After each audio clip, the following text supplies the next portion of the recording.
Hello નમસ્કાર મિત્રો, હું નિકુંજ તમારું સ્વાગત કરું છું મારા ખીજડીયા ગામના વાડીના રસોડામાં।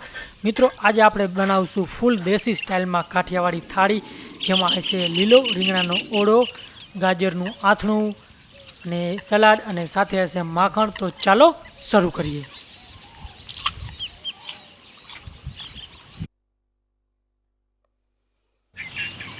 મિત્રો હંમેશાની માફક આપણે આપણી રસોઈની શરૂઆત છે એ આગ પ્રગટાવીને કરીશું। અને આ જે છે એ કપાસની સાઠીઓ જે હું યુઝ કરી રહ્યો છું આપણે રીંગણા શેકવા માટે।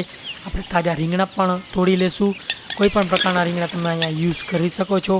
પણ મિત્રો આ જે ઓરો હોય છે એ તદ્દન એક નવી સ્ટાઇલમાં બનાવવામાં આવશે, કે નોર્મલી જે દેશી વાડીઓમાં બનતો હોય છે અને ઘણા ઘરોમાં પણ આ સ્ટાઇલમાં બનતો હોય છે, પણ આ રેસીપી છે હજી બહુ ઓછા લોકોને ખબર છે। તો જ્યારે મિત્રો આપણી આગ છે એ થઈ જાય વ્યવસ્થિત, ત્યાં સુધીમાં આપણે રીંગણા આપણા છે એના ઉપરનો જે ડીટીયાનો વધારાનો ભાગ હોય છે, પકાવવામાં મુશ્કેલ હોય છે, એ આપણે કાઢી નાખી, તેથી કરીને રીંગણું પકવામાં ખૂબ જ સહેલાઈ રહે। આપણે જ્યારે કોલસા થઈ જાય તેમાં આપણે આપણા રીંગણા શેકાવા નાખી દઈશું। તમે જોઈ શકો છો થોડી વાર બાદ મારા રીંગણા શેકાઈ ગયા છે। અને મિત્રો જ્યારે ગરમ રીંગણું હોય ત્યારે એને ઉપરથી પાણી નાખો તો એની છાલ હોય છે એ ઉતારવામાં ખૂબ જ ઇઝી રહે છે। આ એક નવી ટ્રીક છે તમારા માટે, તો તમે આ રીતે કરજો, ખૂબ જ સહેલાઈ છે એની છાલ છે એ ઉતરી જશે। અને આ તદ્દન સહેલી રીત છે અને રીંગણું છે એ કાળું પણ નહીં થાય। તમે ગેસ ઉપર શેકતા હોય તો પણ આ રીત અજમાવી શકો છો। અને હવે આપણે આપણો મેઇન ચૂલો પ્રગટાવીશું અને આપણી રસોઈની શરૂઆત કરીશું। સૌ પ્રથમ મિત્રો છે એ આપણી કાઠિયાવાડી રસોઈનો કિંગ લસણ હોય છે, અને અત્યારે શિયાળો છે તો આપણે લીલા લસણનો ભરપૂર ઉપયોગ કરીશું, એ માટે હું લીલું લસણ થોડું લઈ રહ્યો છું। અને આજનો જે ઓરો છે મિત્રો એ ગ્રીન ઓરો છે, એમાં કોઈ પણ મસાલા નહીં નાખવામાં આવે, મસાલા વગર પ્યોર દેશી સ્ટાઇલમાં કાઠિયાવાડી બનશે। અત્યારે આપણે ડુંગળી ઉપાડી રહ્યા છીએ, લીલી ડુંગળી। મિત્રો ઘણા વ્યક્તિઓને લીલી ડુંગળી અને લીલા લસણ વચ્ચેનો ફરક ખબર નથી, એ ખૂબ અફસોસની વાત છે। તમે જોઈ શકો છો બે વચ્ચે ફરક, અહીંયા લસણ અને ડુંગળી વચ્ચે કેટલો ફરક હોય છે। આપણે લીલા મરચાં પણ લઈશું, 2 લીલા મરચાં લઈશું, 2 મરચાં ઇનફ છે।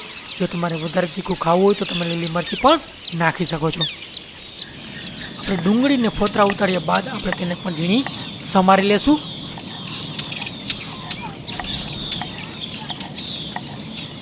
ઉપરના ભાગ અને પાંદડા એ બેયને અલગ રાખીશું, જેથી કરીને આપણે પકાવવામાં ખૂબ જ સહેલાઈ રહે। તમે જોઈ શકો છો મેં ઉપરનો ભાગ ગાંજા હોય કાપી લીધા, અને હવે છે હું પાંદડા કાપીશ, અને પાંદડાને પણ આપણે અલગથી રાખી દઈશું।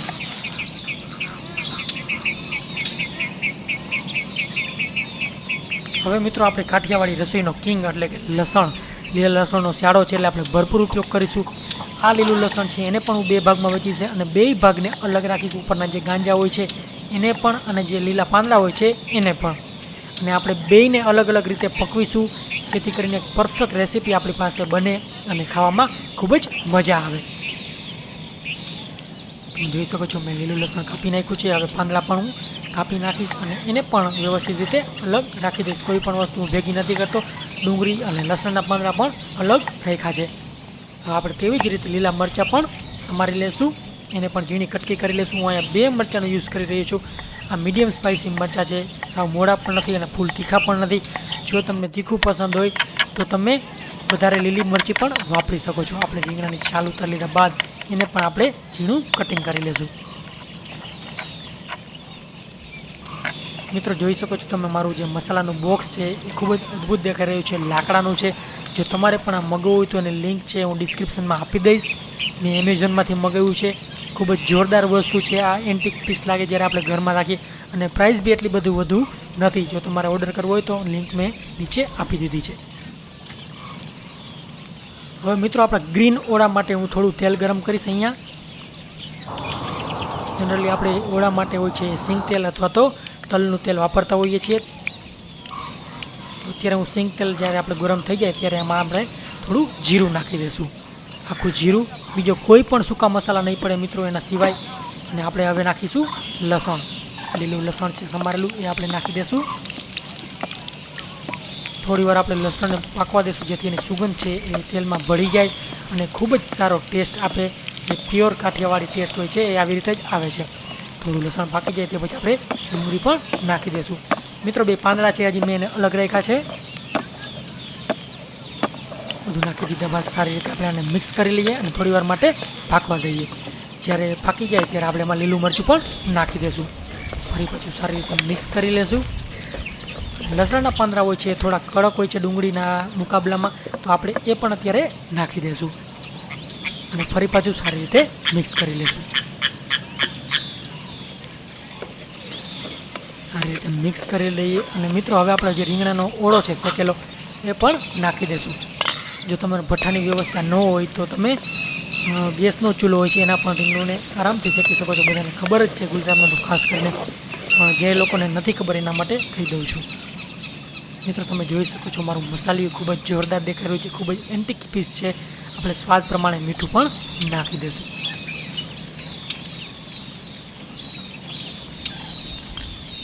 જરૂરિયાત પ્રમાણે મીઠું નાખી દીધું. જો તમારે મસાલી ઓર્ડર કરવું હોય તો એની એમેઝોનની લિંક છે હું નીચે આપી દઈશ ડિસ્ક્રિપ્શન બોક્સમાં અને કોમેન્ટમાં પણ. સારી રીતે મિક્સ કરી લઈએ અને આપણે લીલી ડુંગળીના પાંદડા હતા એ પણ હું એડ કરી દઈશ. ફરી એકવાર સારી રીતે મિક્સ કરી લઈએ. મિત્રો તમે જોઈ શકો છો પ્યોર દેશી સ્ટાઇલમાં બનેલો કાઠિયાવાડી ઓરો જે મિત્રો વર્ષોથી બનતો આવે છે ઘણા ઘરોમાં, અને બધાને આ રેસીપી નથી ખબર. આ દાદીમાના વખતની રેસીપી છે. પહેલે ઓરો આમ જ બનતો, હવે આ તો આડે ધડ જેમ ઠોકમ ઠોક કરે છે રેસ્ટોરન્ટમાં, એના કારણે અને ઘણા લોકોને રેસીપી બી ખબર નથી એ પણ ઠોકમ ઠોક કરે છે, જેના કારણે રેસીપીમાં ખૂબ જ મોટો બદલાવ આવી રહ્યો છે. બાકી આ ઓળો કાચો બી આવી રીતે બને અને વઘારેલો બી આવી રીતે બને છે. વર્ષોથી બનતો એ ઓળો છે. આ મસાલા નાખીને બી બને છે એ પણ એક જૂની રેસીપી છે, પણ આ રેસીપી એકદમ જૂની છે. અને આપણે ગાજર લઈ લઈશું. એ ગાજરને આપણે ધોઈ લીધા બાદ એની છાલ ઉતારી લઈએ. એનો એક જોરદાર આથણું બનાવીશું, જે બુહણિયું આથણું કહેવામાં આવે છે. ગાજરનું તાજું આથણું બનાવીશું. ગાજરને આપણે લાંબુ કટિંગ કરી લઈશું. આવી રીતે જે વચ્ચેનો ભાગ છે જે ખાવા લાયક નથી હોતો એને રિમૂવ કરી અને લાંબા કટ કરી લઈશું ગાજરને. આપણા ગાજર લાંબા કટ થયા બાદ એમાં થોડું મીઠું, થોડી હળદર અને રાઈ અને જે ધાણા હોય છે એના કુરિયા છે એ પણ આપણે નાખી દઈશું. હવે હું થોડી હિંગ નાખીશ, ચપટી એક હિંગ અને થોડું તેલ. સારી રીતે મિક્સ કરી લઈએ. ઇન્સ્ટન્ટ અથાણું છે, ખૂબ જ ટેસ્ટી હોય છે, ખૂબ જ જોરદાર હોય છે અને કાઠિયાવાડી રેસ્ટોરન્ટમાં બધી જગ્યાએ લગભગ હોય જ છે આ ટાઈપના અથાણા. આમાં તમે ઘણી જાતના વેરાયટી પણ કરી શકો છો. અને કાઠિયાવાડી ભોજનમાં કચુંબરનું પણ ખૂબ સારું એવું મહત્ત્વ છે. તો તમે જોઈ શકો છો મારી કોબી છે એ વ્યવસ્થિત રીતે થઈ ગઈ છે હવે ખાવા લાયક. તો એ પણ આપણે એક દડો કાપી લઈશું. આવી રીતે જે ઉપરના પાંદડા હોય એને દૂર કરીએ અને પછી નીચેથી એને કાપવામાં આવે છે. હવે જે મિત્રો એ પાંદડા છે એમાં બીજી કોબી પણ ફૂટશે. તમે જોઈ શકો છો એકદમ તાજી અને કડક કોબી છે આ. હવે આપણે સલાડ માટે મિત્રો આપણે થોડા ટમેટા પણ લઈ લઈશું. અહીંયા દેશી ટમેટાનો ઉપયોગ કરું છું. જો તમારી પાસે દેશી ટમેટા ન હોય તો તમે રેગ્યુલર ટમેટા પણ લઈ શકો છો. દેશી ટમેટા પણ લેવાઈ ગયા. અને આપણે કાઠિયાવાડી ભોજનમાં મૂળાનું પણ બહુ જ મહત્ત્વ હોય છે, કારણ કે આપણે લોકોને આખો મૂળો ખાવો ખૂબ જ પસંદ છે. તો મૂળો પણ હું લઈ લઈશ. ખૂબ જ જોરદાર પાંદડા છે. મિત્રો આગળના વિડીયોમાં મેં મૂળાની ભાજીનો અને મૂળાનો સંભારાનો ભરપૂર ઉપયોગ તમને શીખવાડ્યો. તો આખો મૂળાનો ઉપયોગ કેવી રીતે કરવો એ પણ તમે અવશ્યથી જોઈ લેજો. હવે આપણે તાવડી આપણી ગરમ કરીશું અને બાજરાનો રોટલો, બાજરાનો મઢો મિત્રો એ બનાવીશું. બાજરાનો લોટ છે એમાં હું જરૂરિયાત પ્રમાણે મીઠું નાખી દઈશ.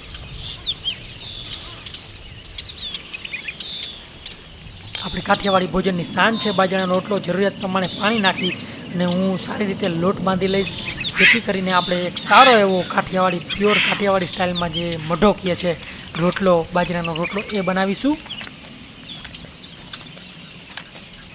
બાજરાનો લોટ હોય છે અને મહળવો ખૂબ જ પડે છે. એને મસળવાથી એમાં ચીકાશનું પ્રમાણ વધતું જાય છે અને એ જ છે એ રોટલાને સારો બનાવે છે. તો આવી રીતે લોટ થઈ ગયા બાદ જ્યારે લોટ ક્યાંય ચીપકે નહીં એનો મતલબ કે આપણો લોટ પરફેક્ટ છે. તો હવે આપણે હાથેથી રોટલો ટીપી લઈશું. આવી રીતે કરી લીધા બાદ આપણે રોટલો જે ટીપવામાં છે ખૂબ જ સહેલાઈ રહે છે, તમે જોઈ શકો છો, અને હાથે પણ ચીપકતો નથી. તો હવે હું હાથે ત્યાંને ટીપી લઈશ.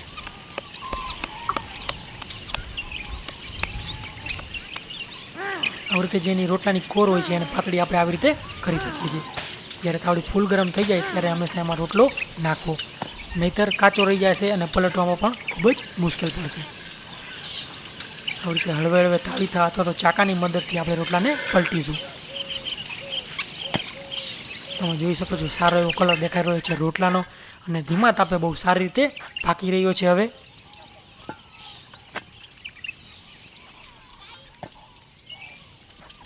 આપણો રોટલો તૈયાર છે. તમે જોઈ શકો છો ખૂબ જ જોરદાર ડિઝાઇન દેખાઈ રહી છે. અને મિત્રો હવે આપણું કચુંબર છે એને પણ આપણે તૈયાર કરી લેશું. કોબીને આપણે લાંબી સમારી લેશું, જેવી કાઠિયાવાડી સલાડમાં હોય છે એવી. આવી રીતે કોબીને પણ આપણે સમારી લેશું. એકદમ તાજી અને કડક કોબી સાથે આપણે ટમેટાને પણ સમારી લેશું. ટમેટાનું ઝીણું કટિંગ તમને પસંદ હોય તો એ પણ તમે કરી શકો છો, અથવા તો આવું લાંબુ કટિંગ પણ કરી શકો છો.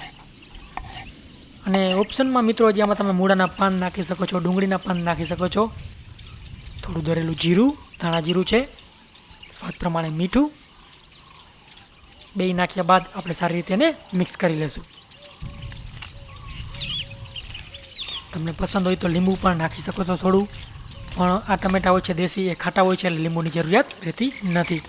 હવે મિત્રો સમય છે આપણી કાઠિયાવાડી થાળી છે એને સજાવવાનો. ગ્રીન ઓરો છે એ આપણે નાખીશું, સાથે રોટલો આપણે પીરસી દીધો છે. હવે ગ્રીન ઓરો ખૂબ જ જોરદાર લસણ અને ડુંગળીના ટેસ્ટથી ભરપૂર આપણું કચુંબર, કાઠિયાવાડી કચુંબર, અને સાથે છે ગાજરનું તાજું અથાણું.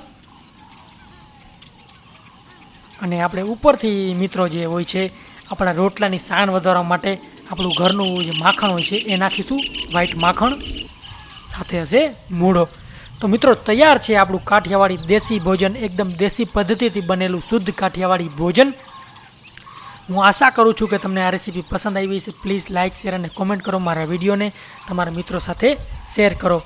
અને મિત્રો આપણે કહીએ છીએ ને ઘણી વસ્તુ પૈસાથી નસીબ નથી થતી. જેમ કે આ મારા આ મજૂર છે વાડીના, એને આજે મારા હાથનું ખાવાનો મોકો મળી રહ્યો છે. તો ઘણી વસ્તુ હોય છે પૈસાથી નસીબ નથી થતી, પણ નસીબમાં હોય તો મળી જાય છે. તો ચાલો મિત્રો ફરી મળીશું એક આવા જ ધમાકેદાર વિડીયો સાથે. ત્યાં સુધી જોતા રહો. Thank you very much for watching. તમને ખૂબ મજા પડી હશે એવી હું આશા રાખું છું. અને આગળ જતાં પણ આપણે આવી ભરપૂર કાઠિયાવાડી રેસીપી બનાવીશું.